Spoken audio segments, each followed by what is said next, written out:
Como que um pequeno grupo de pessoas na Palestina do primeiro século se tornou a maior religião do mundo? Ainda hoje, com quase 3 bilhões de pessoas ao redor do globo, o cristianismo continua influenciando o mundo inteiro. E se você faz parte de alguma igreja, é importantíssimo nós conhecermos a nossa própria história. De onde nós viemos, o que aconteceu, como surgiu a reforma protestante, como que a igreja chegou ao estado que está hoje. Por isso, nós estamos começando uma nova série de vídeos aqui no YouTube sobre a história do cristianismo de uma maneira que você nunca viu antes.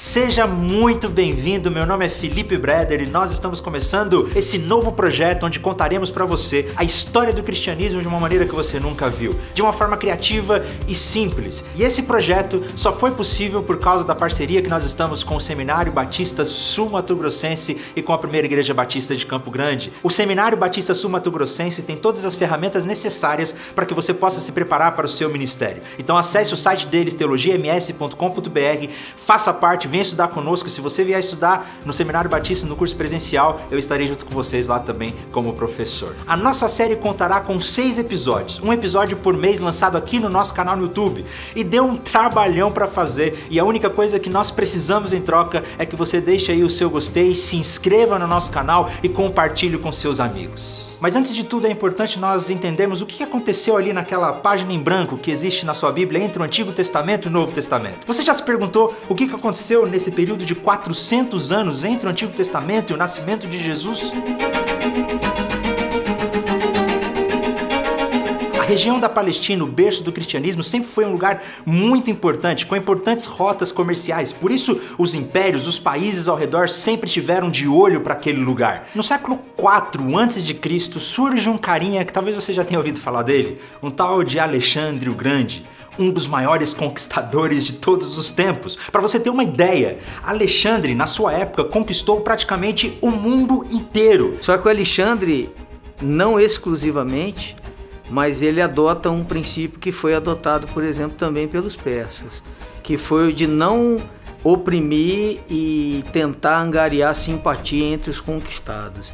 Então, ao fazer essa campanha, né, onde ele buscava a simpatia, ele cria laços locais, ele adere a elementos e aspectos culturais locais, ele casa com mulheres, né? Ele mescla religião, mas leva também, e leva sobretudo o que nós acreditamos, o que eu acredito ser o mais importante, que é a questão mesmo da língua. E ele não só tinha uma política de expansão, mas ele tinha uma política de criar uma só cultura, um só povo, uma só língua. Esse foi o processo que nós chamamos de helenismo. O helenismo é a propagação através do Alexandre, mas o Alexandre, ele, por ter sido educado a partir dos valores gregos, ele leva, né, os valores de língua, estética, cultura e valores filosóficos, vamos dizer, porque ele teve como preceptor o Aristóteles, então ele carrega tudo isso. E foi por causa do helenismo que toda a região da Palestina começou a falar a língua grega. O grego se tornou a principal língua do mundo. É como se fosse o inglês no hoje em dia. Se você quisesse ter acesso às pessoas, você precisava falar grego. E o grego se tornou tão importante que inclusive foi necessário traduzir o Antigo Testamento, que estava em hebraico, para o grego. Foi a chamada Septuaginta. Inclusive diz a lenda que Ptolomeu II juntou 72 anciãos judeus, colocou-os para traduzir a Bíblia hebraica, cada um fez a sua própria tradução e quando eles compararam umas com as outras, elas estavam exatamente idênticas. Claro que isso é uma lenda, mas o importante é saber que nesse tempo, antes de Cristo, o Antigo Testamento foi traduzido para o grego, tamanha era a importância do helenismo nesse tempo. Para o cristianismo, a língua grega definitivamente é a maior marca que é deixada por essa época, certo? A língua marcou, é a língua do Império Romano naquela região, a parte ocidental do Império, o latim prevalecia, mas como os cristãos do primeiro século até a metade do segundo estavam majoritariamente concentrados naquela região, a língua foi fundamental. E não à toa os textos cristãos, tanto a Bíblia, o Novo Testamento, que nós chamamos, quanto os escritos cristãos primitivos estão em grego. Alexandre morre em 323 e logo depois do Império Grego surge um outro império, que também você já deve ter ouvido falar dele, o Grande Império Romano, que talvez você já tenha conhecido jogando Age of Empires. Ou não, né? Não sei, porque só eu jogava esse jogo, é um jogo muito antigo. Mas enfim, surge o Grande Império Romano. E o Império Romano trouxe uma unidade política como nunca antes, e também infraestrutura, tecnologia para o seu povo na construção de estradas, por exemplo, o que fez com que todo o Império Romano fosse unificado e as pessoas pudessem andar, ir e vir com liberdade e tranquilidade. O Império Romano era um império que nasce sob uma filosofia de organização muito forte e também de um espírito prático. E para isso eles implementavam de modo prático tudo o que eles desejavam. Então, se quer conquistar, eu preciso de via rápida, eu preciso chegar, eu preciso me comunicar. Então eles lançam base para o que hoje a gente chama de infraestrutura. Eles lançam as bases, né? Não exclusivamente, mas eles fazem isso. E conforme o império avançam as estradas, as comunidades e a segurança. Não é só ter a estrada, o acesso, mas a segurança do tráfego. E também, quando já na época de Cristo, o Mar Nosso. O Mar Mediterrâneo é Mar Romano.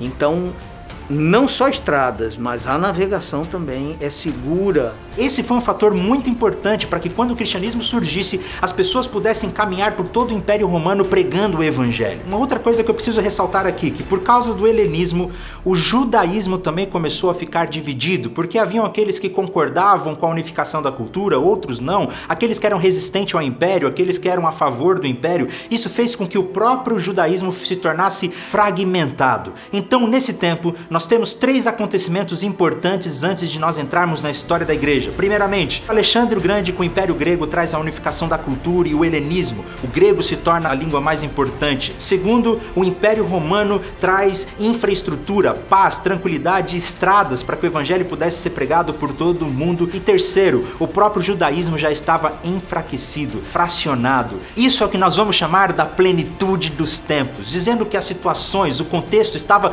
preparado para que Jesus pudesse vir ao mundo e o evangelho tivesse as condições certas para ser anunciado. Agora sim, Jesus Cristo veio ao mundo, cresceu, realizou muitos milagres, fez os seus sinais e maravilhas, morreu numa cruz, ressuscitou ao 3º dia no ano 33, e aí ele se reúne com seus discípulos e diz: ide por todo mundo e pregai o evangelho a toda criatura, e você pode imaginar que foi exatamente isso que aconteceu. Só que não foi bem assim. A igreja começou em Jerusalém, com os discípulos de Jesus, os apóstolos, e no começo os apóstolos tinham a ideia de que o evangelho era só para os judeus. Jesus era o Messias esperado para os judeus. Demorou um pouquinho para que eles entendessem que a mensagem de Jesus era para todos os povos. E 2 acontecimentos são muito importantes para isso. Primeiro, o entendimento que Pedro teve a respeito disso lá no livro de Atos, quando ele teve uma visão que Deus colocou na frente dele, um lençol cheio de alimentos impuros, lembram disso? E Deus disse para Pedro: coma desses alimentos. E Pedro, como um bom judeu, ele disse: o quê? Nem pensar, eu não posso comer um alimento desse, eu me tornaria impuro. E Deus disse para Pedro: não torne impuro aquilo que eu purifiquei. Foi quando Pedro teve o entendimento que o evangelho não era apenas para os judeus, mas para todos os povos. E um outro acontecimento muito importante foi a conversão de Paulo. Paulo era um judeu convicto, fariseu, obediente a todas as leis, a todas as regras. Ele inclusive perseguia e participava do assassinato de cristãos, porque os judeus entendiam que os cristãos faziam parte de uma seita, de uma falsa mensagem de judaísmo, então começaram a persegui-los. Paulo então passa por uma experiência com Jesus e se converte ao cristianismo. Aquele que perseguia os cristãos se torna um cristão e se torna, na verdade, um dos maiores missionários de todos os tempos para os povos gentios, para aqueles que não eram judeus. Paulo de Tarso, que passa por Jerusalém após sua conversão, nós temos a narrativa bíblica que ele vai para a região de Antioquia, né? E de lá ele sai claramente com o propósito de propagar a fé e, na sua experiência, entende que a fé não deve se limitar a grupos judeus. E uma das principais cidades, uma das principais igrejas dessa região foi a igreja de Antioquia, a igreja que Paulo fazia parte, e foi dali que começaram os trabalhos missionários e as viagens missionárias que levariam o evangelho a todos os cantos. Uma coisa muito importante que eu gostaria de ressaltar é que Paulo trouxe uma grande contribuição com seus escritos, mas uma coisa que nós não mencionamos muitas vezes é que o evangelho começou a crescer de uma maneira explosiva em todo o mundo, principalmente por causa das pessoas comuns. A igreja, como nasce através de pessoas comuns, muitas delas, como Paulo, livres que podem circular, elas levam consigo o quê? O testemunho cristão. Os comerciantes e pequenos artesãos são fundamentais nesse processo, isso é atualmente atestado pelos historiadores mais críticos.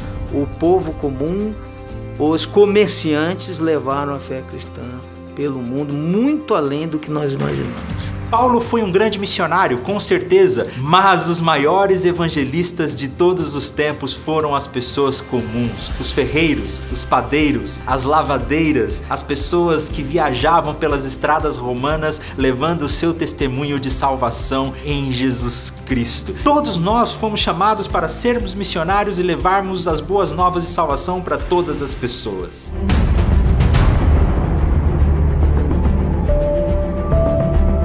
Desde o começo, os cristãos sempre enfrentaram grandes desafios. Estevão e Tiago já haviam sido mortos por causa da pressão que existia entre os judeus. No começo, as perseguições eram apenas dos judeus para os cristãos. Roma não intervia, apenas interviam para restaurar a ordem, como por exemplo, uma certa vez o imperador Cláudio expulsou os cristãos e os judeus de Roma porque eles começaram a causar confusão. Mas o problema não era em ser cristão, isso estava entre os judeus. Mas com o tempo, os cristãos começaram a crescer e eles se tornaram mais numerosos que os próprios judeus. E em outubro do ano 54 sobe ao poder um homem chamado Nero. E aí sim as coisas estavam para mudar. Bom, Nero é um imperador famoso pelas suas realizações e excentricidades.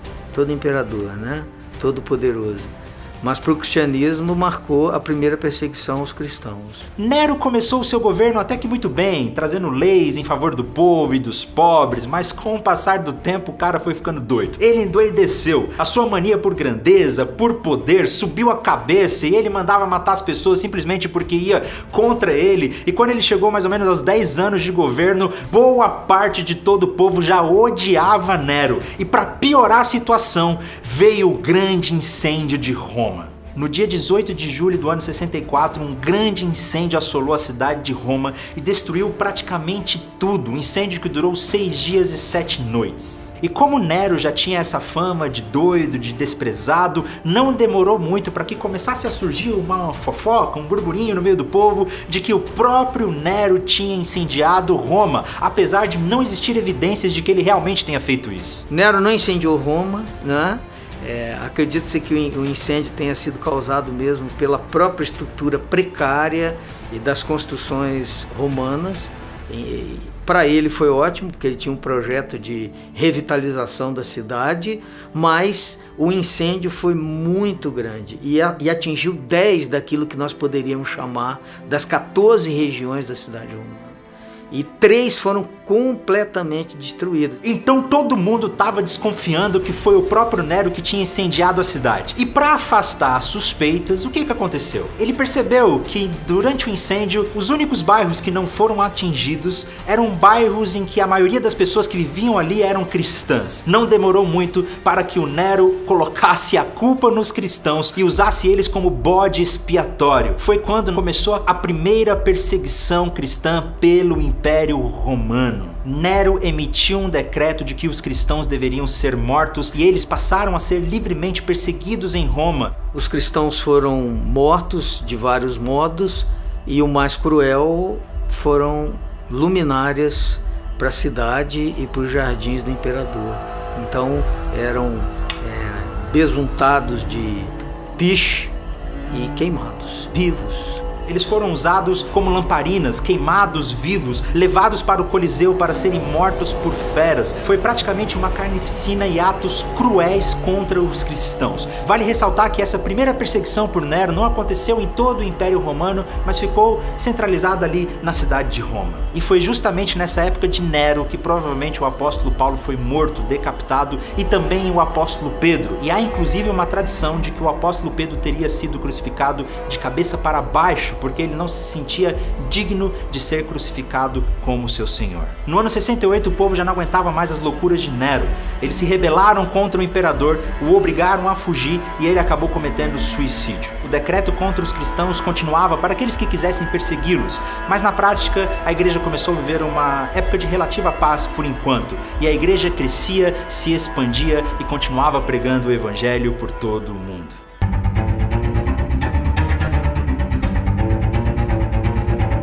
Em 81, Domiciano assume o poder de Roma. A princípio, o seu governo foi pacífico, mas no final do seu domínio, novamente as perseguições surgiram. Domiciano amava as tradições romanas e ele queria trazer a velha glória de Roma novamente. Domiciano, imperador é uma figura vaidosa, né? Então ele determina que seja prestado sacrifícios à sua inteligência, né? Então, ao se negarem a isso, os cristãos entram numa lista de pessoas malquistas, né, pelo imperador. Por isso, as perseguições retornaram em alguns locais do império. Nem todos os cristãos eram mortos, alguns eram presos e exilados, como por exemplo o apóstolo João, que nessa época, sob o poder de Domiciano, foi exilado na ilha de Patmos e ali ele escreveu o livro de Apocalipse. Por fim, Domiciano foi considerado como um tirano e acabou sendo morto dentro do seu próprio palácio. Mais uma vez, a igreja pôde desfrutar de um período de relativa paz e continuava crescendo. No ano 98, já no finalzinho do século, na virada para o século II, assume o poder o imperador Trajano. E Trajano começou uma política um pouco diferente. Ele pensou, bom, para que a gente vai gastar dinheiro do Estado perseguindo os cristãos, enquanto a gente poderia usar esse dinheiro em coisas melhores, em coisas mais importantes? Foi então que Trajano fez um decreto de que o cristianismo continuava sendo proibido, mas não deveria haver um esforço do Estado para que isso acontecesse. Trajano persegue, mas persegue apenas a partir de denúncias que não podiam ser anônimas. Na verdade, os cristãos não eram alvo do império e o máximo que se devia fazer, mediante uma denúncia clara, explícita, na recusa de prestar-se lealdade ao império, ao imperador, os cristãos sofreriam alguma sanção. Então, caso alguém denunciasse algum cristão, ele seria levado ao julgamento e pediriam para que ele negasse o seu Deus, o que a maioria das vezes eles não faziam e eles acabavam sendo martirizados por causa disso. Por causa desse decreto de Trajano, a igreja viveu uma relativa paz, mas ainda assim nós temos registros de várias pessoas que foram mortas por causa do evangelho durante o século II. Como por exemplo, no ano 107, Inácio de Antioquia foi entregue às autoridades para ser martirizado e pouco antes da sua morte ele disse: meu amor está crucificado, sou o trigo de Deus, os dentes das feras hão de moer-me para que possa ser oferecido como limpo pão de Cristo. Outro registro que nós temos é de Policarpo, bispo de Esmirna, que também foi entregue às autoridades e disse: eu sirvo há 86 anos a Jesus e ele não me fez mal nenhum. Como eu blasfemaria ao meu rei que me salvou? E ele foi queimado vivo na frente de uma multidão simplesmente por seguir a sua fé. No ano 165, Justino, o mártir, um dos grandes mestres da igreja, também foi entregue para ser martirizado por causa da sua fé. A igreja cristã, no começo de tudo, enfrentou grandes desafios e perseguições. O sangue dos mártires foram as sementes do evangelho. E por causa deles, por causa da perseverança dos primeiros cristãos, nós estamos aqui hoje.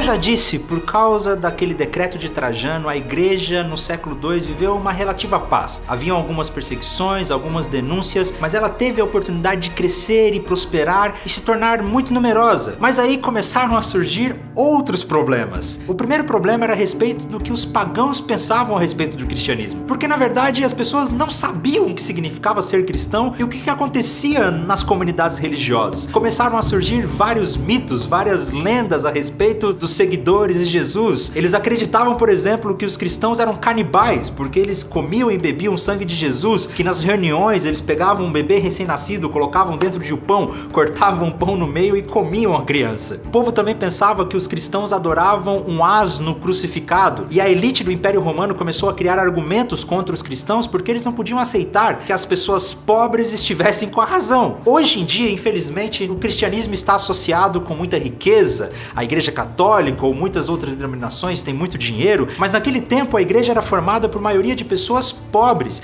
e as elites do Império Romano não podiam aceitar que os pobres estivessem com a razão. Um outro problema que começou a surgir foram as heresias dentro da própria igreja. Os cristãos começaram a crescer de maneira exponencial e não havia uma organização, e várias ideias contraditórias começaram a surgir dentro do próprio cristianismo. Uma dessas heresias era, por exemplo, o gnosticismo, que afirmava que a salvação vinha simplesmente de um conhecimento que eles tinham, que Jesus era apenas um espírito. O gnosticismo acreditava que Deus não poderia criar as coisas como elas são na matéria, porque a matéria ela é ruim, a matéria é caída.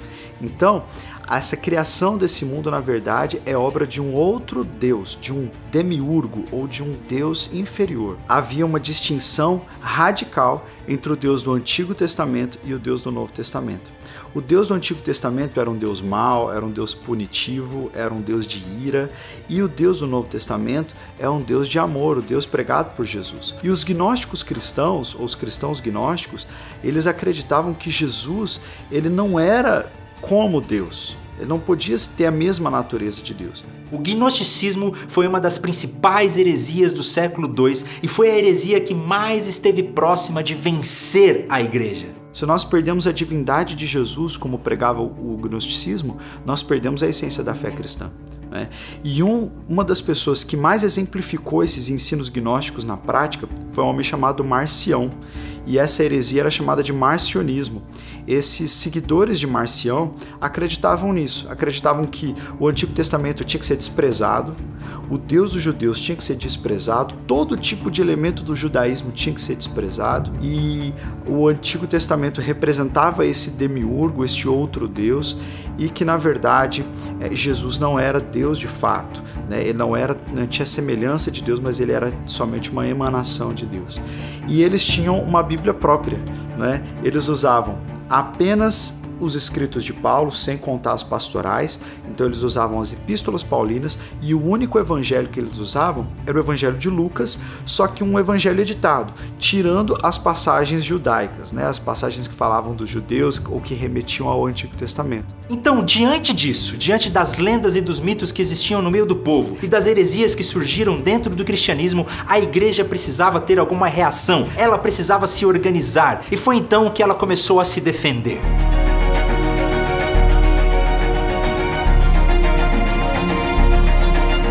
Diante de tudo isso, a igreja se organizou e teve três principais respostas: o cânon, o credo e a apostolicidade da igreja. Naquele tempo, o Novo Testamento ainda não estava formado. A Bíblia era apenas o Antigo Testamento. E por causa das heresias, como por exemplo o gnosticismo, que diziam que apenas alguns livros específicos eram aceitos, e Marcião, que aceitava apenas o Evangelho de Lucas com algumas alterações, houve-se a necessidade de organizar o Novo Testamento. Praticamente para a igreja primitiva, Escritura era o Antigo Testamento. Os apóstolos não escreveram com o intuito de criar um Novo Testamento. Isso foi acontecendo e sendo reconhecido pela igreja ao longo do tempo. Então, algumas pessoas acreditam que na verdade houve uma reunião e que nessa reunião o imperador e as lideranças da igreja decidiram o que ia ser Escritura, decidiram o que ia ser cânon. Mas não foi assim. As igrejas simplesmente iam recebendo os seus escritos, e iam validando esses escritos. Quando lá no final do século IV existe o concílio, e o último concílio do ano IV, eles definem o cânon, na verdade não foi uma definição, foi simplesmente a constatação de que as igrejas já aceitavam os mesmos livros e rejeitaram os mesmos escritos, porque haviam muitos escritos naquela época.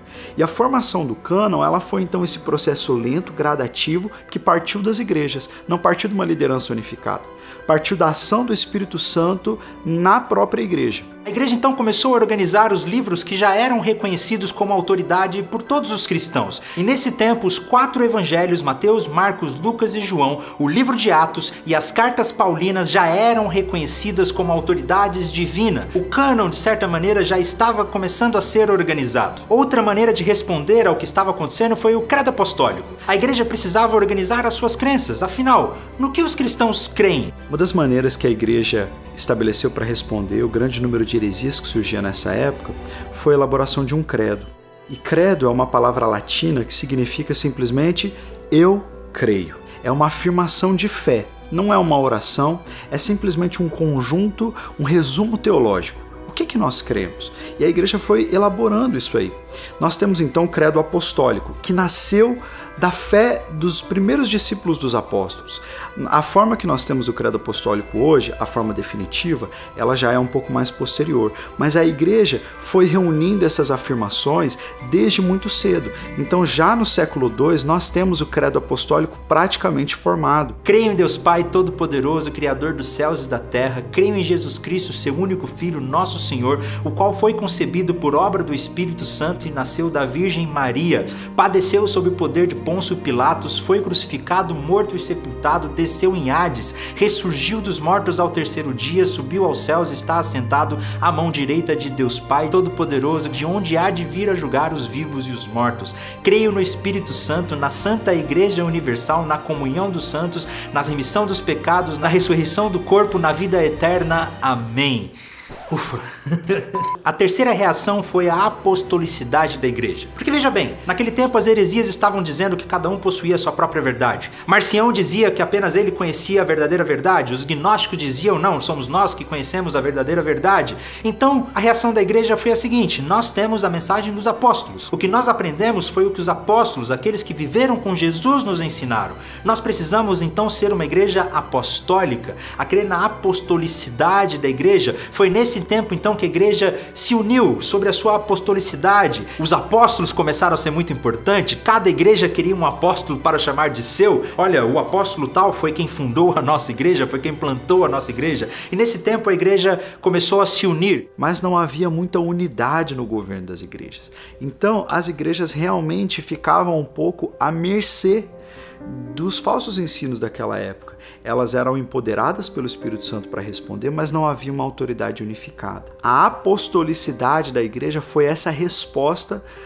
essa liderança unificada para responder aos falsos ensinos. Então houve esse grande acréscimo à teologia. Foi aí que então as pessoas começavam a escrever bastante, começaram a elaborar a teologia, porque agora era uma tarefa digna, não era mais uma tarefa perseguida. Então a igreja pôde se organizar em torno de uma liderança apostólica e de um ensino apostólico.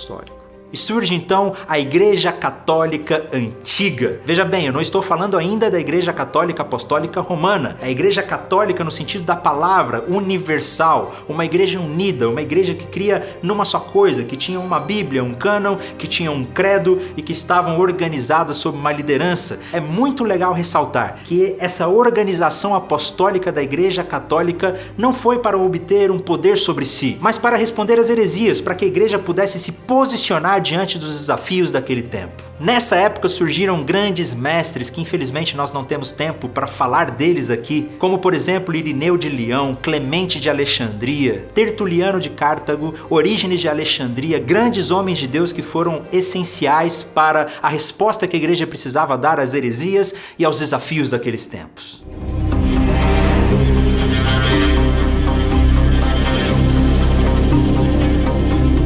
Durante todo o século II, a igreja viveu uma relativa paz. Ela cresceu, se organizou como uma igreja universal, começou a organizar o seu cânon, criou o credo, mas tudo estava prestes a mudar, porque no século III a igreja viveria as suas piores perseguições de todas. Chegamos à grande perseguição, terceiro século, início do quarto século, e 2 imperadores com a letra D na primeira letra dos seus nomes, Décio e Diocleciano. Os dois com intervalo em números arredondados de 50 anos. Essas 2 perseguições são importantes, porque elas de fato são por todo o império. Elas são sistematizadas.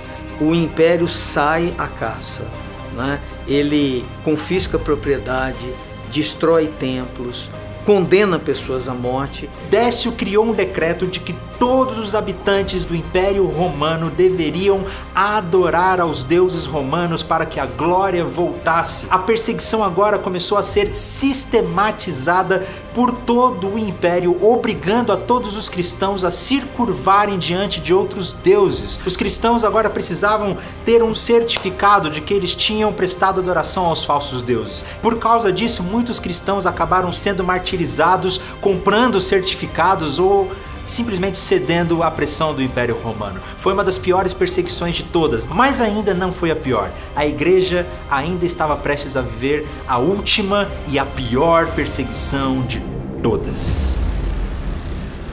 No final do século III reinava Diocleciano, que reinou entre o ano 284 a 305. Diocleciano especificamente, ele, sabendo do poder da palavra, ele quer manuscritos cristãos para serem destruídos e assim cortar pela raiz aquilo que é força do evangelho, que é a sua palavra. Os dois tinham como motivação a tentativa de reerguer o tempo áureo do Império Romano. A partir de valores consagrados, pela própria cultura romana, eles querem promover esse retorno e acreditam que o cristianismo, por ser uma religião exclusiva, isso atrapalhava os propósitos, enfraquecia o império. Diocleciano foi um imperador um pouco diferente. Ele organizou o império em 4 partes, uma tetrarquia. Havia praticamente 4 imperadores ao mesmo tempo, e nesse sistema político funcionou muito bem enquanto ele estava vivo. E um desses imperadores era Constâncio Cloro, pai de Constantino, que daqui a pouco nós já vamos ver sobre ele. Mas sob o império de Diocleciano surge a pior perseguição de todas. Tudo começou nos exércitos. Havia uma discussão se os cristãos deveriam ou não servir nas legiões, afinal eram cidadãos romanos. E certa vez alguns soldados cristãos se recusaram a participar de um sacrifício da legião e acabaram sendo mortos. Esse foi o estopim de uma grande perseguição onde Diocleciano determinou que todos os cristãos do Império Romano deveriam ser perseguidos, as igrejas deveriam ser destruídas, os livros deveriam ser queimados, as pessoas eram deliberadamente mortas. Foi, com certeza, a pior perseguição de todas, o pior momento da igreja desde que ela surgiu.